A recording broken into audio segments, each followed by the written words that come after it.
Ipikit mo ang iyong mga mata sandali at isipin ang tagpong ito. Nakatayo ka sa harap ng dakilang puting trono. Ganap ang katahimikan. Milyon-milyong kaluluwa ang naghihintay ng may lubos na paggalang. At biglang si Jesus, ang kataas-taasang hukom, ay tumingin ng diretso sa iyo. Ang kanyang tinig, yaong minsang pumayapa sa mga bagyo, ngayon ay umalingaw-ngaw na may banal na kapangyarihan, nagpapayanig sa iyong puso. At pagkatapos, itinanong niya ang isang katanungan, isang tanong na magtatakda ng iyong walang hanggang kapalaran. Hindi lamang ito katang-isip o malayong metapora. Ito'y isang tiyak na realidad. Inilarawan sa kasulatan isang araw na papalapit kung kailan tayong lahat ay haharap sa walang hanggan. Ang trono ay kumikislap sa isang liwanag na hindi kayang ipaliwanag. Tinatanglawan ang napakalaking pulutong na nakatayo sa banal na paghihintay. Ang bigat ng kawalang hanggan ay nakabitin sa bawat tingin kay Jesus. Walang maitatago sa kanyang mga mata. Sinusuri niya ang kaluluwa. Ibinubunyag ang bawat kaisipan, bawat layunin at bawat gawa na humubog sa iyong paglalakbay sa buhay na ito. Doon, tila huminto ang oras at lahat ng bagay na dati mahalaga ay nawala ng saysay sa harap ng tanong na magpapasya ng tadhana. Hindi ito alamat, hindi ito kwentong alamat. Ito ang tiyak na hinaharap na nakalaan sa lahat ng tao. Mayaman man o mahirap, tanyag man o hindi kilala, lahat ay magkakapantay sa harap ng parehong hukom na walang hanggan. Ang atmosfera ay puno ng pangamba at paggalang. Bawat kaluluwa ay dama ang bigat ng sariling mga pagpili. Alam na walang dahilan o maskara ang makatatagal sa matang nakakakita ng lahat. Ang katahimikan, mas malalim kaysa anumang salita, ay umaalingaw-ngaw na parang hudyat ng nalalapit na paghuhukom. Sa harap ng dakilang puting trono, walang pagkakaiba sa kultura, estado o titulo. Lahat ay nagiging pantay sa harap ng lubos na katotohanan. Sa sandaling iyon, mauunawaan natin na ang buong buhay ay humahantong sa pagkikita, ang sandaling makikita ng langit at lupa, ang katapusan ng ating espiritual na kwento. Ngunit narito ang malalim na katotohanan na hindi napapansin ng marami. Sa harap ng trono, hindi lang ito magiging malamig na ulat ng mga gawa. Si Jesus ay magtatanong ng higit pa mga katanungang huhukay sa pinakabuod ng iyong pagkatao. Isipin ang bigat ng bawat salitang umaalingaw-ngaw sa walang hanggang katahimikan, parang kulog na naglalantad ng pinakapuso ng iyong kaluluwa. Hindi ito simpleng formalidad, isa itong espiritual na salamin, ipinapakita kung ano ang ginawa mo sa buhay na ibinigay sa iyo sa pananampalatayang narinig mo, sa biyayang inalok sa iyo. Hindi lang ito tungkol sa gawa, ito'y tungkol sa puso, sa mga layunin, sa kung sino ang pinili mong maging sa harap ng Diyos. Ngayon, isipin mo ang kasidhian.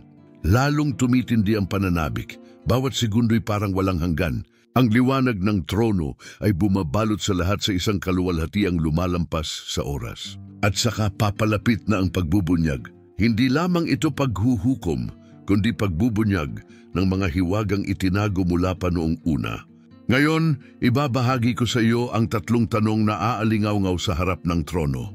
3 tanong na hindi maaaring sagutin ng basta-basta dahil bawat isa ay maglalantad ng katotohanan ng iyong kapalaran. Ihanda ang iyong sarili sapagkat ang mga tanong na ito ay hindi lang makataong pag-unawa. Ito'y sisidlan ng kaluluwa at tanging ang handa lamang ang makatatayo ng walang takot. Ang mga pahina ng Biblia ang mapa para sa sandaling ito. Bawat talata ay piraso ng palaisipan na nagbubunyag ng kalakhan ng naghihintay sa atin. Hindi tayo binabalaan ng salita upang takutin, kundi upang ihanda. Ipinapakita nito na sa harap ng trono, wala nang manonood, tanging mga saksi at mga hinahatulan. Ang mismong si Kristo ang hukom at ang kanyang mga tanong ay hindi maiiwasan. Ang bawat kasagutan ay magiging salamin ng ating araw-araw na desisyon. Paano tayo nabuhay, ano ang ating pinahalagahan, at higit sa lahat, ano ang ginawa natin sa mensahe ng krus. Narito nakasalalay ang pinakapunto ng ating buhay espiritual. Ang kapaligiran sa harap ng trono ay hindi kayang ipaliwanag. Ang banal na liwanag ay bumabalot sa lahat, nagdudulot ng kapayapaang mahirap ipaliwanag na nakahalo sa banal na takot. Para bang bawat hibla ng iyong pagkatao ay tinatagos ng presensya ng may lalang. Walang pandaraya, walang palusot ang makatatagal sa kaliwanagan ng kanyang mga mata. Ang tanawin ay hindi lamang kamangha-mangha, kundi nakapagpapabago. Sa harap ng ganap na kabanalan, lahat ng anyo ay natutunaw. Ang natitira ay ang buod ng iyong buhay, hubad sa harap ng walang hanggang katotohanan. Ang tagpong ito ay hindi lamang simbolo, ito'y isang agarang panawagan upang gisingin ang iyong budhi at ihanay ang iyong buhay ngayon. Bago pa mahuli, ang pangitain ay tunay na tila mahahawakan. Ang mga serapin ay lumulutang sa paligid. Ang kanilang mga pakpak ay naglalarawan ng walang hanggang liwanag na nagmumula sa trono.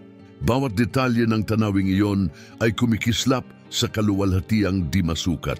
Ang tunog ng mga trompeta ay umalingaw-ngaw, nag-aanunsyo ng huling oras. At sa gitna ng kaluwalhatian, ang tinig ng kataas-taasang hukom ay pumupunit sa katahimikan at nagtatanong ng tanong na parang kulog. Ano ang ginawa mo sa sakripisyo ng aking anak? Ang tanong na ito ay hindi lamang tumatama sa iyong tainga, kundi sa ubod ng iyong kaluluwa, ibinubunyag hindi lamang ang iyong mga gawa, kundi kung sino ang pinili mong maging sa harap ng pinakamalaking pagpapakita ng pag-ibig sa sangkatauhan. Ito ang sandali ng desisyon. Hindi ito tungkol sa relihiyon, tradisyon o panlabas na anyo. Tungkol ito sa walang hanggan. Kung ang mensaheng ito ay tumama sa iyong puso, huwag mong ipagpaliban. Isulat sa mga komento, handa na ako, bilang isang pampublikong hakbang ng pananampalataya. Ibahagi ang bidyong ito sa isang taong kailangang makarinig ng babalang ito sapagkat nalalapit na ang araw. Kung hindi mo pa tinatanggap si Jesus bilang iyong personal na tagapagligtas, piliin mo siya ngayon. Hindi bukas, hindi mamaya. Ngayon ang araw ng kaligtasan. Itaas ang iyong tinig sa panalangin at sabihin, Panginoong Jesus, tinatanggap kita bilang aking tagapagligtas at inihahandog ko sa iyo ang aking buhay. Amen.